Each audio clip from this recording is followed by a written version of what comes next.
Para sumar dos vectores gráficamente, lo primero que hay que hacer es dibujar un par de vectores. Por ejemplo, vamos a suponer que un vector es este, desde el 2, 3, por ejemplo, hasta el 4, 5, por ejemplo, generamos un vector y a este vector le vamos a llamar u. Bien, ese es nuestro vector u. Vamos a sumar ahora, o vamos a crear otro vector que se llame v. Por ejemplo, este de aquí, desde C hasta D. Y pues vamos a crear el vector y a este le vamos a llamar v. Bien, una vez que tengo ese par de vectores, para sumar u más v, lo que tengo que hacer es colocar el origen de v en el final de u. ¿De acuerdo? Bien, vamos a hacerlo y vamos a poner el vector v justo al final del vector u. Bien, la suma resultante gráficamente sería el vector que une el origen de u con el final de v. Y a este pues le llamaríamos, por ejemplo, w. La suma sería ese trozo. Vamos a hacerlo ahora con los números que tenemos aquí, pero analíticamente. Bien, para sumar analíticamente lo que tenemos que hacer es basarnos en el análisis gráfico para que veáis que es más o menos lo mismo y vamos a ello. Bueno, lo primero, pues obviamente vamos a dibujar los dos vectores, el vector u y el vector v. El vector u ya habéis visto que conforma desde el origen, desde 2, 3 hasta 4, 5, por tanto para hacer el vector pues simplemente restamos el final menos el origen y nos sale 2, 2. Bien, para hacer el v, exactamente igual, tenemos el origen en 6, 2 y el final en 9, 3. Pues simplemente restamos final menos origen y nos sale 3, 1. Bien, para hacer la suma de vectores analíticos, simplemente sumamos uno con el otro. Así de fácil, las x con las x y las y con las y. Y nos sale pues 2 más 3, 5 en x y 2 más 1, 3 en y. Bien, ya está. Eso sería una suma de vectores normal y corriente, ¿de acuerdo? Bien, pues vamos a verlo y vamos a compararlo con el gráfico. Yo tengo aquí ya mi vector dibujado w, que es el 5, 3. Vamos a saber de dónde vienen ese 5 y ese 3 que hemos calculado. Bien, si nos fijamos, hemos generado un triángulo rectángulo y vamos a aplicar Pitágoras. Bien, el vector w que nos ha salido es la hipotenusa de ese triángulo y lo que tenemos aquí es, si os fijáis, el 2 y el 7 son el origen y el final de nuestro w, de nuestro vector w. Bien, si nos fijamos, la diferencia entre esos dos, entre el 2 y el 7, nos va a salir lo que mide en x ese vector. Por tanto, es 7 menos 2, 5, que es exactamente igual a la coordenada en x del vector w.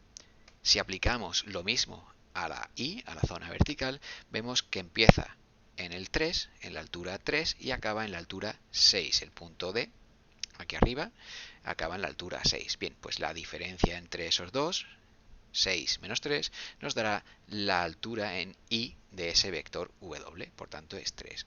Como veis, es una suma bastante sencilla, tanto gráfica como analíticamente. Vamos ahora a hacer una resta de vectores de forma gráfica. Bien, vamos a utilizar los dos mismos vectores, u y v, que teníamos antes, y lo que vamos a hacer ahora es restarlos. Bien, para restarlo hay que hacer exactamente lo mismo que para sumarlos, es decir, colocar uno en el final del otro, pero con una pequeña diferencia. Para restar vectores hay que sumar uno y el opuesto del otro. Es decir, lo que vamos a hacer ahora es primero generar el opuesto de v. ¿De acuerdo? El opuesto de v obviamente pues será con el mismo módulo pero distinta dirección, que sería algo tal que así. ¿De acuerdo? Y le vamos a llamar pues obviamente menos v. Una vez que hemos hecho el opuesto, nos lo llamamos al final de u y lo colocamos justo aquí arriba. Y esto será menos v. Bien, pues como hemos hecho antes, el resultado será de unir el inicio de uno con el final del otro. Nuestro nuevo vector w sería este de aquí. Y ya estaría restada gráficamente esta pareja de vectores. Para restar los vectores analíticamente, pues simplemente como hemos hecho con la suma. Vamos a utilizar estos mismos dos vectores como habéis visto en la forma gráfica. Y bueno, para tardar un poquito menos en la explicación, pues solamente deciros pues otra vez que el vector u y el vector v, lo hemos calculado antes, pues son el 2, 2 y el 3, 1. Y lo que he calculado aquí abajo es el vector opuesto de v. ¿De acuerdo? El vector opuesto de v es el mismo vector, pero con distinto sentido. ¿Eso qué quiere decir? Que vamos a cambiar de signo todos los componentes de v. En este caso, la x y la y le hemos cambiado de signo, de positivo a negativo en este caso.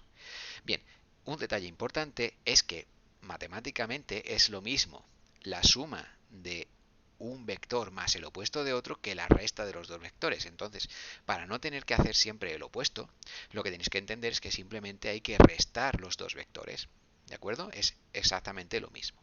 Bien, en este caso, pues el vector u es 2, 2 y el vector v es 3, 1, pues 2, 2 menos 3, 1. Está claro que 2 menos 3 es menos 1 y 2 menos 1 es 1. Ya tendremos el vector w.